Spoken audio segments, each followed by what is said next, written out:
In a year, I went from happiness with Pete to a devastating breakup after a kiss. Now, I'm unemployed, carless, and still hoping he'll come back. Exploding head. I do not possess many details to provide, to be truthful. However, I wish to ensure that I convey everything, as I realize I have made significant mistakes, and I deserve to face the consequences of my actions. In any case, I, 33 years old female, began a romantic relationship with Pete, 34 years old male, in April of last year. We became official in June. Everything just seemed to click. It was effortless, we had a strong connection, we enjoyed each other's company, and he introduced me to his friends. It was genuinely wonderful, and I felt incredibly happy. This period of bliss lasted approximately 3 months. Following that, Pete began to withdraw. He seldom invited me to join him for events, and I sensed we were drifting apart. I expressed my feelings to him, and he reassured me by saying, "No, there is nothing wrong, we are fine." I spent the following days yearning to be with him. I felt lonely, but as he had indicated, it was all in my mind. We had planned to spend time together one weekend. He assured me on Friday that he would come over on Saturday, but when Saturday arrived, he expressed uncertainty. A guy I knew invited me to a concert in a group setting, so I did not think twice about it.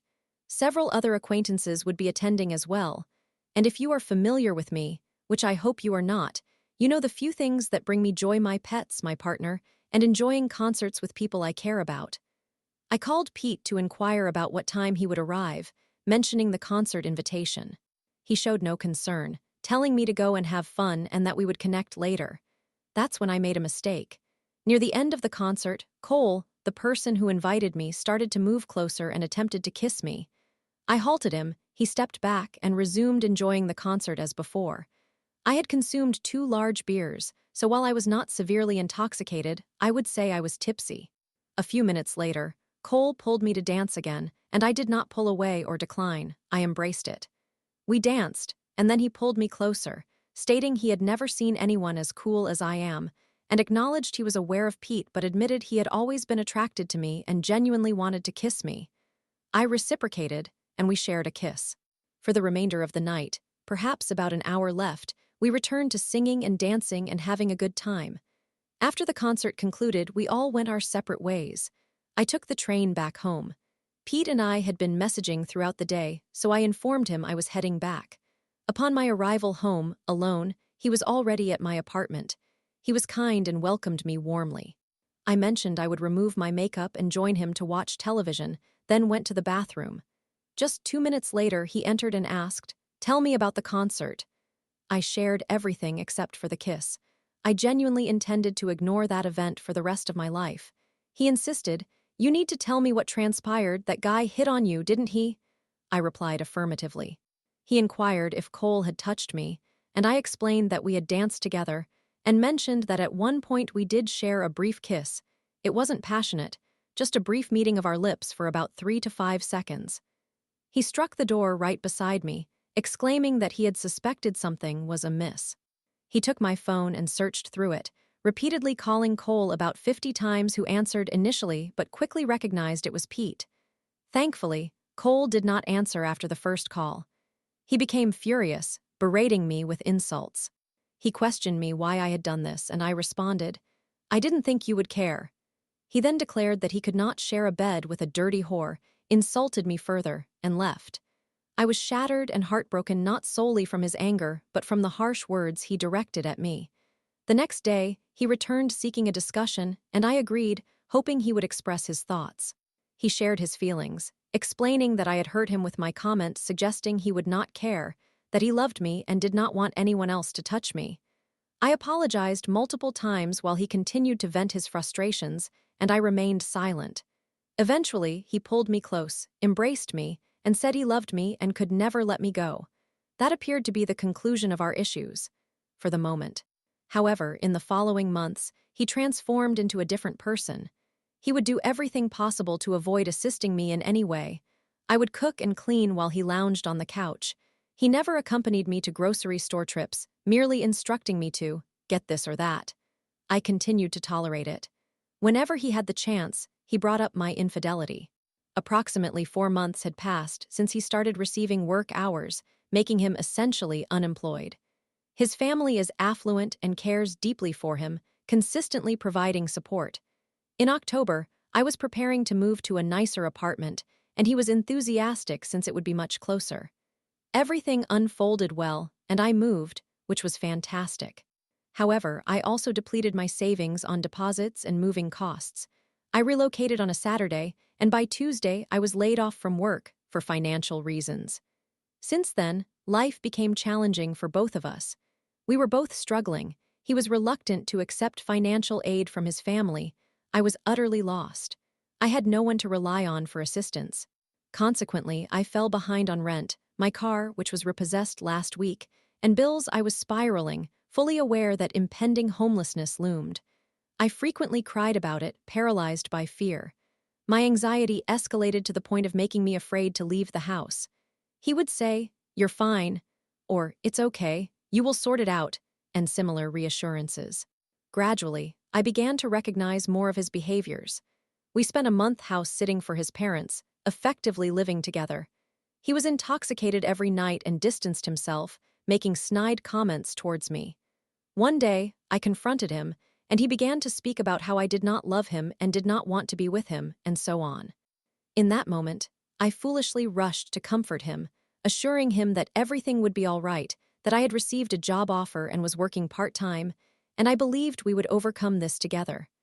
I was confident that, while it may take time, we would be okay. When his parents returned, on the day we were packing the cars to leave, he gathered his belongings, loaded them into his car, and informed me he had plans to meet with friends and had to leave. I stayed behind, scrubbing the large house that needed cleaning. I had been unable to manage it because of work commitments. I refused to leave our mess behind.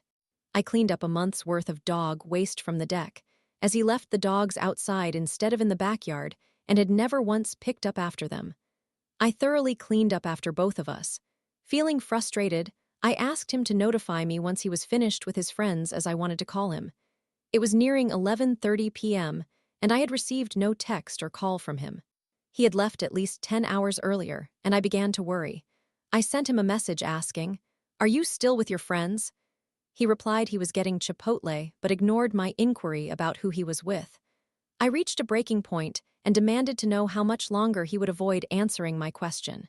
He returned home shortly after and called me, stating, "We were basically living together for a month, and you don't trust me to spend one night with my friends?" That was not the core issue. I felt lonely and used. Following that, my car was repossessed. I requested his assistance in getting to work whenever he was available. His response was, "I don't have time, I have things to handle." He remained unemployed. One evening, I opted for a lift because I was not inclined to walk to catch the bus and then walk home. I was just a block away from my apartment when he FaceTimed me. Upon answering, he accused, "Who is taking you home?" "You liar and cheater. You didn't take the bus. You are with someone. You can't afford Uber." I attempted to justify my choices, explaining I was tired and so forth. He arrived 30 minutes later, burst through the door, demanding to know who was there, convinced that I had someone over. I managed to calm him down. We sat on the couch for a while and he went home. It appeared that things were fine. He even drove me to work the following day. In the last few days, he has been emotionally distant and cold. He hardly converses with me. Then he mentioned feeling hurt that I had deceived him about taking a lift and that he needed time and space. Yesterday, he delivered some of my belongings from his apartment while I was at work. I texted him inquiring whether he was breaking up with me, and he deflected, claiming, "I never requested space. This is a one-sided relationship where you never contribute anything, spoiled brat. I didn't even ask for space when you cheated on me." I don't know, just gave up. Let go of all that I had been feeling and cried for hours, sobbing, and here I find myself now. We are not officially broken up. Earlier, he texted me saying his parents were inquiring about me. I am exhausted. Reflecting on everything, I recognize the mistakes I made. However, I do not believe I deserve to feel the way he made me feel. I felt abandoned, isolated, and wounded. I began to question everything and ponder his feelings for me. Did he ever truly love me? I doubt it. The most painful aspect is that, despite having gained some understanding, I remain here, yearning for his message. I hope we can converse and that everything will return to normal. I miss him. I cannot comprehend this situation. I want to make the right decision and walk away. It should be a clear-cut choice, yet letting go feels overwhelmingly difficult for me. This post is quite lengthy, so thank you for reading, and if you didn't, I completely understand.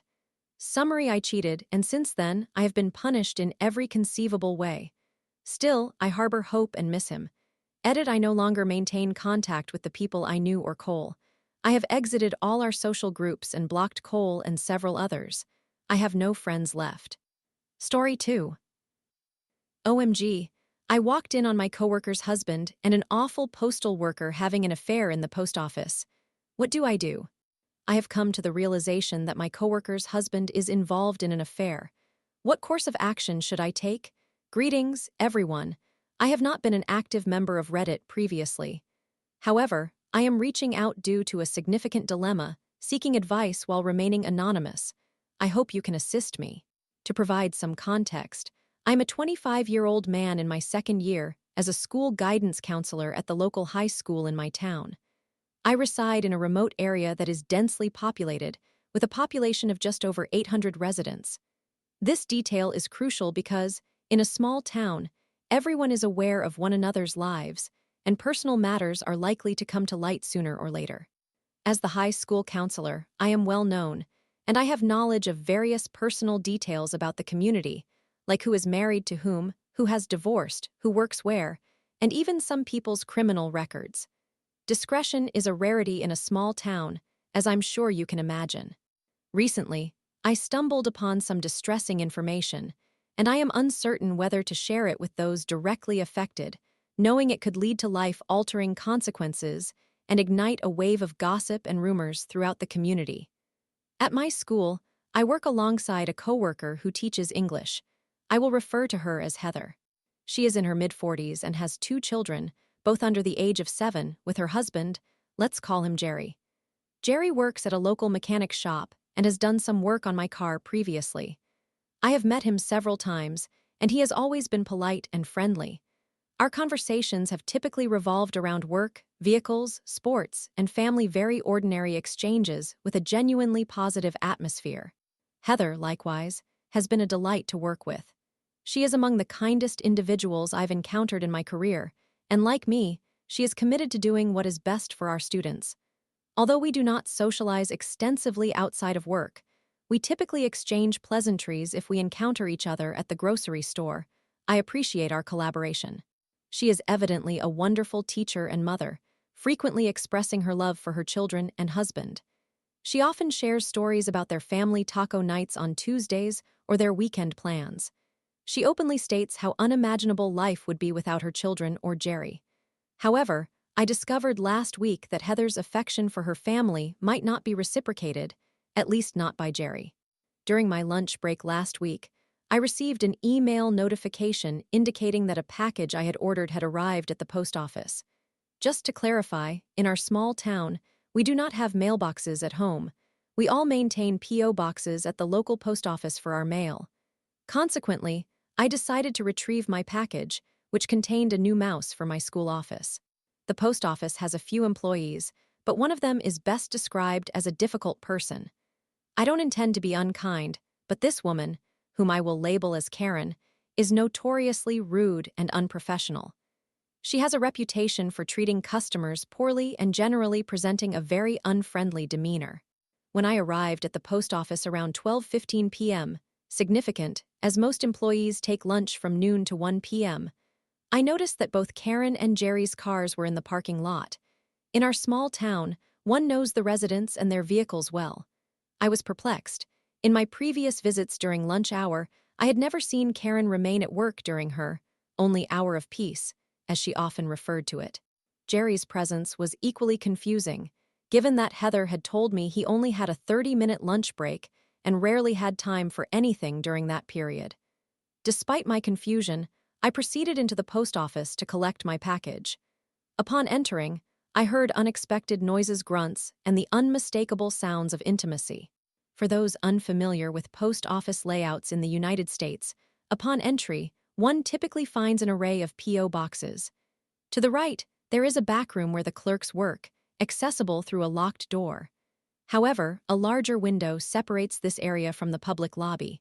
During lunch hours, the clerk usually closes a metal grate, indicating that they are unavailable to assist customers. As I moved closer to the window, the noises intensified, increasing my anxiety. I recognized what was occurring but was reluctant to confront the reality of the situation. I should have walked away right then and there, yet my curiosity prevailed. Approaching the window, I noticed that the grate was slightly open about half an inch. Normally, it is fully secured, preventing anyone from peering in.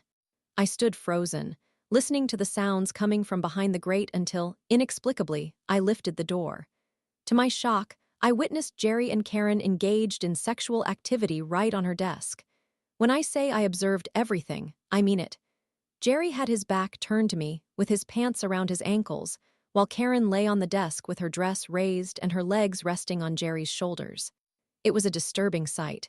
For a brief moment, we all locked eyes, each of us stunned by the encounter. After a few seconds, I quickly turned and left the post office without uttering a word. The return drive to my school was filled with disorientation. I couldn't stop replaying the scene in my mind. I had caught Jerry cheating on Heather with Karen of all people. How could he betray her like that? What would happen to Heather and their children? Would Karen lose her job if I reported this? Should I say anything at all? These questions haunted me during my drive back, and they continue to weigh on my mind a week later. Since that day, I have avoided Heather at work completely. I feel an immense guilt over what I witnessed and find it unbearable to be near her, knowing about her husband's deceit. I grapple with the desire to inform her, yet I am paralyzed by uncertainty about how to approach the situation. To complicate matters further, a few days after the incident, Jerry privately messaged me on Facebook, since we are connected on the platform, essentially threatening me with legal action if I did not keep quiet about his personal life.